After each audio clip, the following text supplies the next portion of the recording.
Bienvenue sur ma chaîne. Lautaro Martinez, le coéquipier de Lionel Messi au sein de la sélection nationale, exprime une profonde admiration pour le dévouement de la Pulga envers les couleurs de l'équipe nationale. Au cours de la récente trêve internationale, l'attaquant de l'Inter Milan a profité d'une sublime passe décisive de son homologue de l'Inter Miami pour marquer un but d'une beauté remarquable grâce à une exécution acrobatique. Avant de continuer, prends le temps de souscrire et appuyer sur la touche de notification pour les futures vidéos. C'était lors du match de qualification pour la Coupe du Monde 2026, se déroulant à domicile contre le Pérou. Les Argentins ont triomphé avec un score de 1-0, grâce à la seule réalisation signée Lautaro Martinez.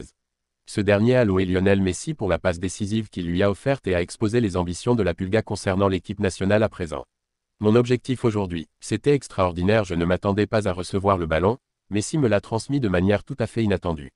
Pourquoi Messi n'a-t-il pas inscrit de but aujourd'hui? Je considère que son titre d'homme du match témoigne amplement de ses compétences, surtout pour un joueur qui a débuté sa carrière footballistique principalement par plaisir.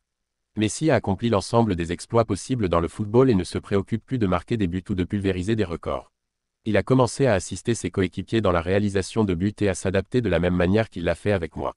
Son objectif est de bâtir une équipe pérenne pour les années à venir, a déclaré l'attaquant de l'Inter Milan. Après avoir accumulé tous les titres possibles tant avec l'équipe nationale qu'avec son club, Lionel Messi est conscient de la proximité de la fin de sa carrière et déploie des efforts considérables pour renforcer la confiance de ses jeunes coéquipiers avant de prendre sa retraite.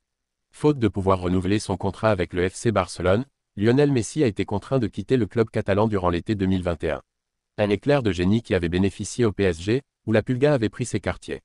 En intégrant le club de la capitale, Messi a effectué ses premiers pas remarqués dans le championnat français contre le Stade de Reims. Présentier du côté rémois lors de cette rencontre, Ilan Kebal a relaté les débuts remarquables de l'Argentin. Aujourd'hui, à l'Inter Miami, Lionel Messi a auparavant fait ses preuves au sein du PSG.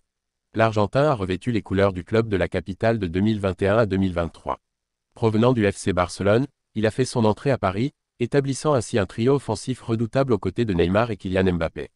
Bien que Messi n'ait évolué qu'au sein du FC Barcelone avant son arrivée au PSG, la Pulga a effectué ses débuts remarquables face au Stade de Reims.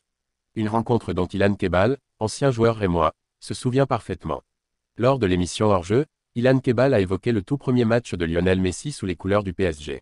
Le joueur actuellement au Paris FC, précédemment au Stade de Reims, déclare « Le joueur qui m'a le plus marqué lors de mes affrontements.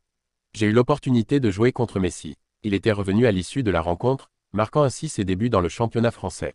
Le tout premier moment où il venait de parapher le document. Il avait adopté un jeu d'une grande simplicité, nous étions en pleine rencontre à Reims, où toutes les chaînes du monde étaient présentes en bord de terrain. Lorsqu'il s'adonne à son échauffement, nous occupons le terrain, tandis que le stade s'enflamme tel un cri collectif, évoquant l'euphorie d'un but marqué. Nous, tous les joueurs, que ce soit au PSG ou ailleurs, tournons inévitablement la tête, observant son échauffement, en nous disant « Quelle performance !» Point. Et au moment où il fait son entrée, pour chacun d'entre nous, le temps semble suspendu, et nos regards se tournent vers lui. Merci d'avoir regardé cette vidéo et je vous prie de laisser vos commentaires.